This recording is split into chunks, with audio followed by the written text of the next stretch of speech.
Well, in addition to this, ETS, the Educational Testing Service, the company that actually organizes and administers the TOEFL, they also have practice examinations available online.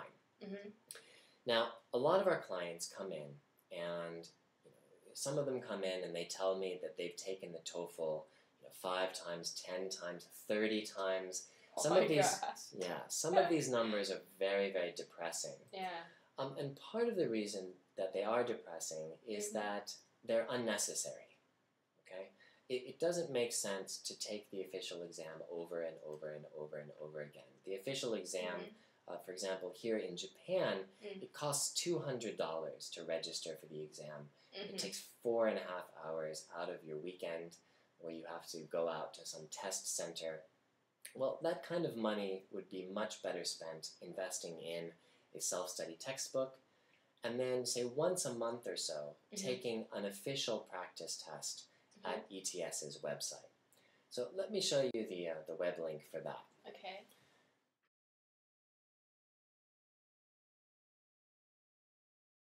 So looking here at the screen, you can see that instead of paying $200 for an exam, you can spend $44.95 for an official practice exam. Well, this has 2 major advantages. The first advantage is that you can take this in the privacy and comfort of your own home. So all you need is a personal computer, a headset, and a microphone. Sounds great. And in addition to that, the advantage is that you will get an estimated score very quickly. So after you take the practice test, you'll get instant scores for your reading and listening sections, because that's all multiple choice.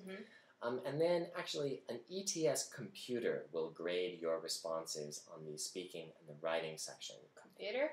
A computer. They have a special speech rate software that attempts to gauge how well you can respond to the speaking tasks. Well, of course, a computer is not going to be as accurate in judging your response as a human being, but it will give you a useful estimate. And then based on your overall score that you get on this practice test, that will tell you how much more you need to study before taking the real test again. So your goal is 108. It doesn't make sense to keep signing up for the official exam right now. Only sign up for the official exam when you get a practice test score of around 105, 106, where it's getting close to 108. So when I get ready for that, Exactly. So when you're ready, not just when you feel ready, not just when you feel lucky, but when your practice tests have shown you that you can achieve scores in that range. That's when you sign up for the official test. Okay? All right. So I think that covers it for TOEFL in terms of general suggestions I have at this point. Maybe one last comment is that, for the speaking and the writing sections in particular, because they're not multiple choice, because your responses are subjective, it's a very good idea to do some training or at least get some feedback from a native English speaker who is trained to prepare students for this test.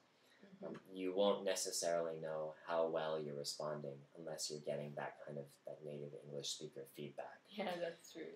So here at Ivy, we do offer one-on-one customized TOEFL prep lessons. It's something that you might want to consider. If you're interested in that, then I can give you more details about it later, or you can check our homepage. Okay?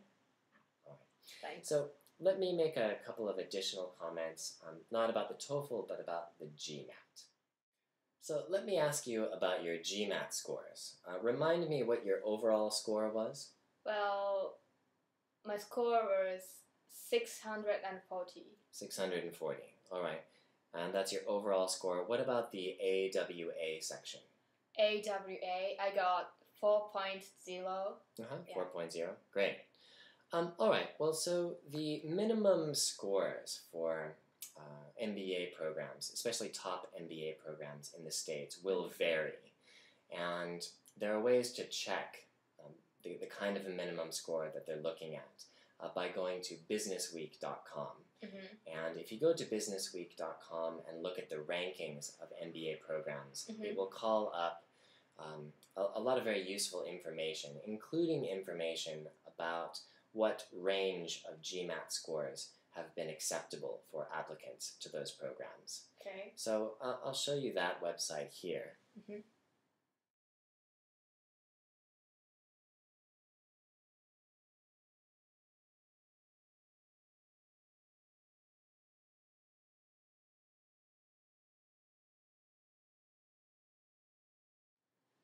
Okay, so in addition to that, in general, the trend for top MBA programs is to look for a GMAT minimum score of around 680.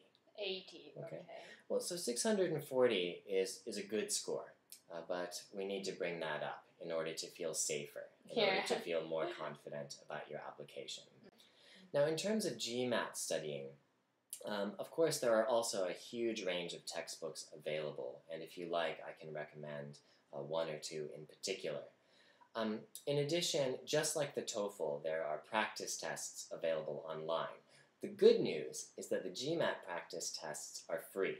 Oh, that's great. Right. So if you go to gmat.org, you can download their free software and take practice exams for free.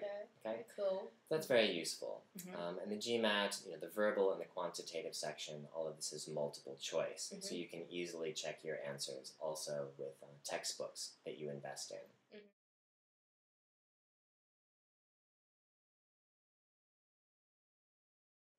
Let me make one major distinction about studying for the TOEFL versus studying for the GMAT. Now, for the TOEFL, you can take the exam as many times as you want, and you only have to send your best score to the admissions committee. Yes. Now, with the GMAT, on the other hand, GMAT scores are kept on record for 5 years. And what that means is that if you send your GMAT scores to a particular school, that school will be able to see all of your GMAT scores during the previous 5 years. Okay? So you've already taken it once, and this is not an embarrassing score by any means. This is a good score. But I would urge you to limit the number of times you take the official exam. Practice, practice, practice at home or in class, and then take it only when you feel like you're going to pass that minimum of around 680. So that's even more important for the GMAT than it is for the TOEFL. Don't take the test until you're ready. Okay. Got it. Right. So in terms of priorities, take care of the TOEFL first. Once you've cleared that minimum score, once you've gotten that 108 on the TOEFL, then you can concentrate on GMAT studies. Okay? It doesn't make sense to study for the GMAT or to really focus on the GMAT until you've passed that TOEFL hurdle first. Okay. Make sense? Okay, great.